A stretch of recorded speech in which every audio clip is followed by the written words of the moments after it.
咧就終於咧就去到呢一個嘅階段啦。哇！時間真係過得好快啊！呢個咧曾經咧係轟動一時嘅案件咧，就終於咧係有判決啦。咁啊，但係咧就所謂有判決就，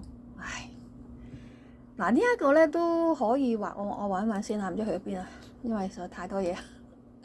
係非常之轟動嘅案件啊，就係蔡天鳳案啊嚇。咁就嗰陣時就啱啱係審佢嘅前家姑啦，咁啊就係好精彩啦，審咗好多幾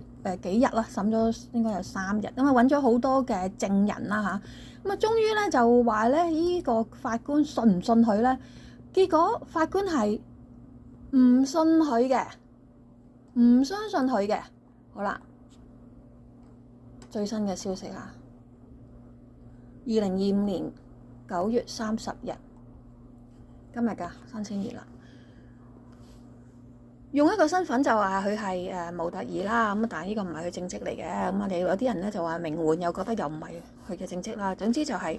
一名女士蔡天鳳喺大埔嘅村屋遭受謀殺以及肢解案啊。65歲嘅前家姑啊，咁佢個名咧就叫做李瑞香，涉嫌妨礙司法公正啊。早上咧喺區域法院咧就被裁定咧罪名成立。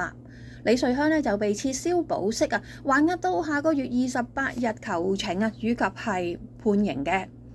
區域法院法官咧陳廣慈咧就喺庭上咧就讀出呢一個嘅判決書，因為被告係出於護子心切嘅啫，明顯咧係作出傾向咧妨礙司法公正嘅作為，包括被告咧喺知道兒子啊鄺港智係涉及到盜竊案被通緝嘅事件，以及咧蔡天鳳失蹤之後，警方有可能係調查加多利山單位嘅情況下，喺蔡天鳳母親張燕花報警當晚，就咧催促呢個蔡港智咧係離開單位，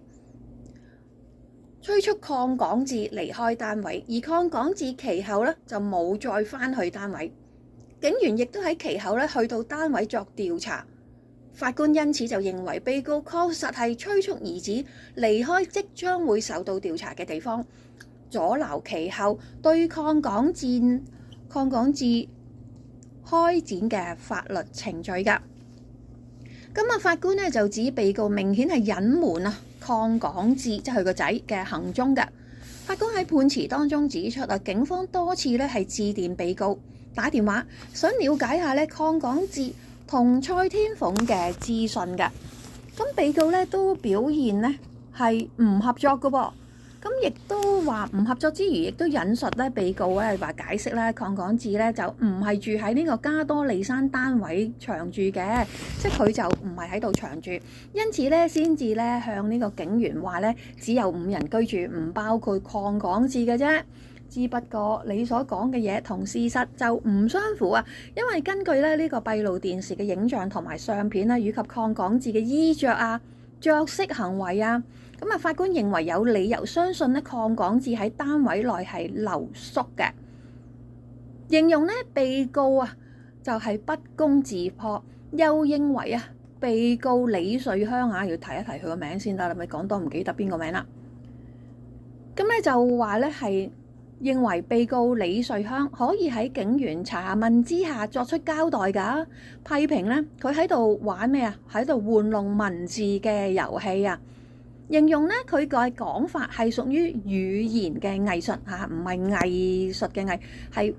偽啊假嘅人為嘅個偽字啊！語言藝術，因此不信納啊呢一個被告嘅證供㗎。咁啊，對於被告曾經向警方話唔知道兒子嘅近況，未能夠提供呢個電話號碼，因為兒子每次咧都用唔同嘅電話號碼係同佢聯絡。咁啊，法官就指兩個人喺2月通話咗127次，加上啊鄺港智喺單位內留宿，認為被告明顯係知道個仔嘅近況，兩人亦都成日見面。亦都有見面啦，兩個人亦都有見面，明顯係提供虛假嘅資訊去誤導呢個嘅警員嘅。咁啊，法官就同意辯方指被告冇責任同警方會面，就提供協助或者回答提問，但係強調被告係冇權去誤導警員，令到呢警方喺調查同埋緝拿疑犯方面係受到障礙，亦都唔能夠製造煙幕。帶警員遊花園嚇，即係啲術語嚟啦，即係兜嚟兜去遊花園。個官就話：被告同張燕花對話係點呢？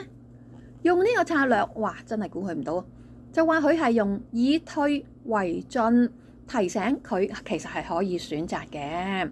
法官又指喺前年2月，張燕花就女兒失蹤報警當晚，嗱呢度咧就講女兒就係蔡天鳳個阿媽，就叫做張燕花。咁啲人好似係叫佢個名叫五姐嘅，好似嚇咁啊，但係法官啊，梗係叫翻佢個名啦。咁啊，被告曾經致電張燕花，即係佢個新抱蔡天鳳個阿媽，即係親家。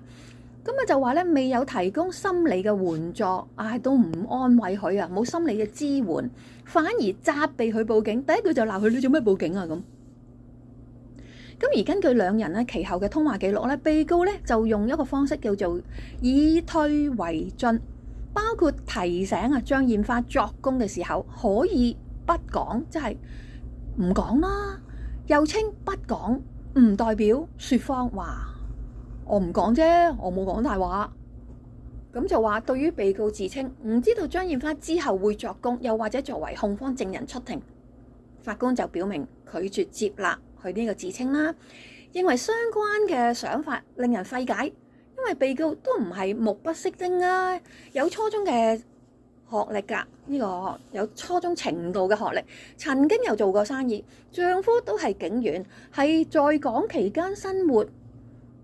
在港生活期間理應喺香港接觸電視以及收看港產片㗎。法官陳廣慈就強調法庭唔會就案件披露其他嘅案件，但係大家都知道啦。呢件案件就告呢個蔡天鳳嘅前家姑，就話佢妨礙司法公正啫嘛。咁但蔡天鳳呢一個嘅青紅蘿蔔湯嘅碎屍案呢，又點啊？而家喺香港呢一個嘅海洋公園恐怖嘅哈囉喂 Halloween 啊嘛，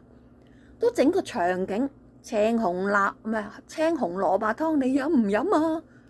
揾個人企喺度啊嘛，煲住一個大煲嘅青紅蘿蔔湯，好恐怖，裏邊有個頭噶嘛，係嘛？記唔記得呢單？佢而家竟然喺海洋公園都愛嚟做情景啊！咁所以咧，大家都繼續係又掀起啦。咁所以法官陳廣慈就話：法庭唔會就案件披露其他嘅案件，